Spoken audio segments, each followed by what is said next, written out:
नमस्कार बंधु, स्वागत है आप सभी का श्री प्रभुवाणी चैनल में। आज इस वीडियो में हम आपको ज्येष्ठ अमावस्या 2024 से जुड़ी संपूर्ण जानकारी प्रदान करेंगे, जैसे कि ज्येष्ठ अमावस्या कब है, पूजा का मुहूर्त क्या है, पूजा विधि, इस दिन आपको क्या करना है और क्या नहीं। साथ ही साथ श्रवण करेंगे ज्येष्ठ अमावस्या से जुड़ी पौराणिक एवं अलौकिक कथा का भी। तो चलिए बिना किसी देरी किए वीडियो को शुरू करते हैं। किंतु उससे पहले यदि आप हमारे चैनल पर नए हैं और इसी प्रकार हमसे जुड़े रहना चाहते हैं तो कृपया कर चैनल को लाइक, शेयर एवं सब्सक्राइब अवश्य करें। साथ ही साथ जो बेल आइकन दिया गया है उसे भी प्रेस कर दीजिए, जिससे कि हमारे चैनल पर जो भी वीडियो डले उसकी नोटिफिकेशन आप तक पहुंच सके सबसे जल्द। बंधुओं, धार्मिक दृष्टि से ज्येष्ठ अमावस्या काफ़ी महत्वपूर्ण मानी जाती है। इस दिन स्नान दान के साथ पितरों और शनि देव की पूजा का महत्व है। आइए जान लेते हैं कि इस साल ज्येष्ठ अमावस्या कब है। तो बंधुओं, आप नोट कर सकते हैं कि ज्येष्ठ अमावस्या 6 जून यानी कि गुरुवार के दिन है। और साथ ही साथ बता दें कि ज्येष्ठ अमावस्या की तिथि प्रारंभ होगी 5 जून को शाम 7:54 पर और यह तिथि समाप्त होगी 6 जून को शाम 6:07 पर। बंधुओं, आपको बता देते हैं कि ज्येष्ठ अमावस्या से 5 और महत्वपूर्ण व्रत एवं पर्व भी जुड़े हुए हैं, जिनमें पहला है शनि जयंती। दरअसल बंधुओं, सूर्यपुत्र शनि देव का जन्म ज्येष्ठ अमावस्या तिथि को ही हुआ था। इसी वजह से ज्येष्ठ अमावस्या पर शनि जयंती मनाई जाती है। इस दिन शनि महाराज की पूजा करते हैं और उनकी प्रिय वस्तुओं का भोग लगाते हैं। आइए जान लेते हैं कि दूसरा व्रत है वट सावित्री का। ज्येष्ठ अमावस्या के दिन ही अखंड सौभाग्य प्रदान करने वाला वट सावित्री का व्रत होता है। इस दिन सुहागन महिलाएं अपने पति की लंबी आयु के लिए व्रत रखती हैं। वट वृक्ष यानी कि बरगद के पेड़, सत्यवान और देवी सावित्री की पूजा की जाती है। उसके बाद तीसरा है बंधुओं रोहिणी व्रत। इस बार ज्येष्ठ अमावस्या के दिन रोहिणी व्रत है, जो कि जैन धर्म से संबंधित महिलाएं व्रत रखकर भगवान वासु पूज्य की पूजा करती हैं। इस व्रत को 3, 5 या 7 साल तक करना होता है। इसके बाद ही उद्यापन किया जाता है। महिलाएं यह व्रत पति की अच्छी सेहत एवं दीर्घ आयु के लिए रखती हैं।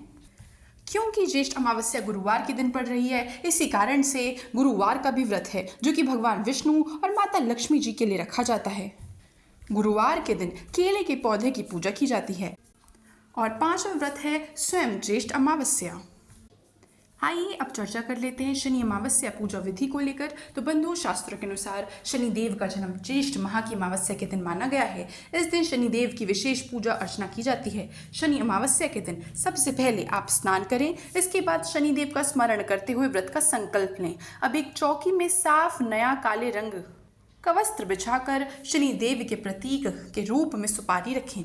इसे पंचगव्य और पंचामृत से स्नान कराएं। इसके बाद सिंदूर, कुमकुम, काजल लगाने के साथ नीले रंग के पुष्प अर्पित करें। पूजा में शनि देव को सरसों का तेल, काले तिल चढ़ाएं। इसके बाद दीपक जलाकर शनि देव का ध्यान करते हुए शनि चालीसा और शनि मंत्रों का जाप करें।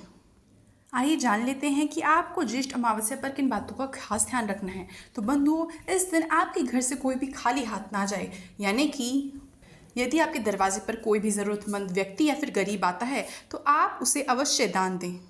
इससे हमें पितरों का आशीर्वाद प्राप्त होता है। इस दिन आप कुत्ते, कौवे, गाय आदि को भी भोजन अवश्य कराएं। घर के पास ही खाने की सामग्री और पानी का इंतजाम अवश्य करें। अपने घर में एवं पूजा स्थल पर संपूर्णतः स्वच्छता बनाए रखें। वैसे तो ऐसा हमें हमेशा रखना चाहिए, लेकिन ज्येष्ठ अमावस्या के दिन हमें ऐसा खास ध्यान रखना है। किसी का भी अनादर ना करें, खास करके अपने बड़े बुजुर्गों का। सुबह के स्नान के बाद उनके पैर छूकर उनका आशीर्वाद अवश्य प्राप्त करें। आइए अब जान लेते हैं कि क्या है ज्येष्ठ अमावस्या से जुड़ी पौराणिक कथा। कथा के अनुसार जब महर्षि दधीची की मृत्यु के बाद पिंडदान किया जा रहा था, तो उस समय उनकी विधवा उनका वियोग ना सहन करते हुए अपने 3 साल के बालक को पीपल के पेड़ के पास छोड़कर खुद सती हो गई। पीपल के पेड़ के पास बालक भूख प्यास से रोने लगा। पीपल के पेड़ से गिरे फल को उसने खा लिया और उस फल को खाते हुए वह बड़ा होने लगा। एक दिन महर्षि नारद मुनि वहाँ से गुजरे और उन्होंने बालक से उसका परिचय पूछा। बालक ने कहा कि उसे भी नहीं पता, कि वह खुद नहीं जानता वह कौन है। नारद मुनि ने बालक को ध्यान से देखा और बताया कि वह महर्षि दधीचि का पुत्र है और उन्हीं की अस्थियों का वज्र बनाकर ही देवताओं ने असुरों पर जीत हासिल की थी। उन्होंने बताया कि उनके पिता की मौत 30 साल की उम्र में ही हो गई थी। बालक ने अकाल मृत्यु का कारण पूछा तो नारद मुनि ने बताया कि बालक के पिता पर शनि देव की महादशा थी। इतना कहने के बाद नारद मुनि ने बालक का नाम पिपलाद रख दिया और उसे शिक्षण देना शुरू किया। बालक ने इसके बाद ब्रह्मा एवं विष्णु जी की घोर तपस्या की।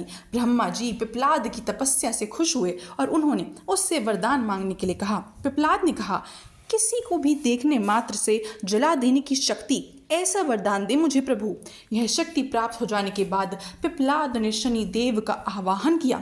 शनि देव के प्रकट होते ही उसने आंखें खोल दी और शनि देव को भस्म करना शुरू कर दिया। शनि देव का शरीर जलने लगा। शनि देव की रक्षा के लिए सभी देवताओं ने प्रयत्न किया परंतु कोई फायदा ना हुआ।